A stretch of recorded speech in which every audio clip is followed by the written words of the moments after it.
Samantala po, sakto ngayong National Teachers Month, isang magandang balita ang natanggap ng mga kababayan nating guro sa pampublikong paaralan. Ito ay ang pagdating ng kanilang inaabangang 2021 performance-based bonus. Ang sentro ng balita mula kay Karen Villanda. Mula San Jose del Monte, Bulacan, matyagang binabiyahe araw-araw ni Teacher Leonora ang Quezon City kung nasaan ang paaralan na kanyang pinapasukan. Pagdating dito, aabot sa 40 mag-aaral sa grade 2 ang kanyang tinuturuan. Mahirap ariya kung tutuusin pero pagmamahal sa trabaho ang palaging nangingibabaw kaya naman umabot na siya ng 30 taon sa serbisyo. At ang malamang malapit na nilang matanggap ang performance-based bonus na kanilang inaabangan, nabuhayan ng loob si Teacher Leonora. Sa totoo lang, ma'am, siyempre yung committed kami sa pagtuturo namin, yung devotion namin sa pagtuturo. Minsan, na lang ito yung freebie na lang sa amin. At natutuwa kami na may mga ganyan na tumatanggap kami. Ay, siyempre, ma'am, dagdag boost ng moral namin. Kasi, para bang with the efforts that you have exerted, at least meron naman din in such a way na maibibigay din sa amin.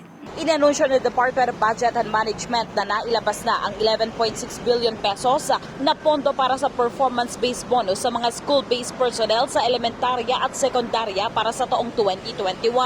Ito'y dahil naibigay na ng lahat ng 16 na regional offices sa DepEd ang mga Special Allotment Release Order at Notice of Cash Allocation kasunod ng isinagawang evaluation at validation ng DBM sa isinumbitang dokumento ng DepEd noong Abril hanggang nitong Agosto.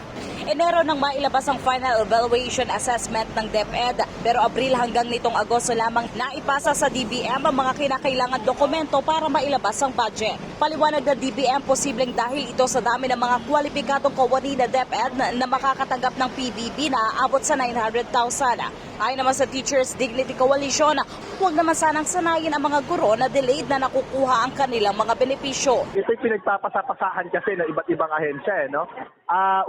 Kailangan po madeklara na yung Department of Education, our agency ay kailangan po ito ay madeklara na eligible.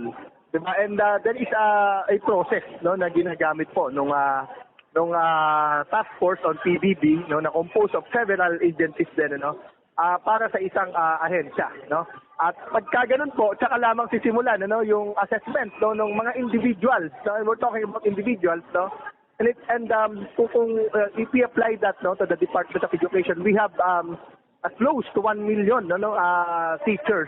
Samantala, sasailalim muli sa revalidation ng DepEd ang mga dokumento ng mga non-teaching personnel mula sa 8 regional offices. Ito ay sa NCR, CAR, Regional 3, 4A, 11 at 12 matapos makitaan ng DBM ng mga double entries, maling impormasyon sa buwan ng serbisyo at mga pangalan na walang listahan ng DepEd.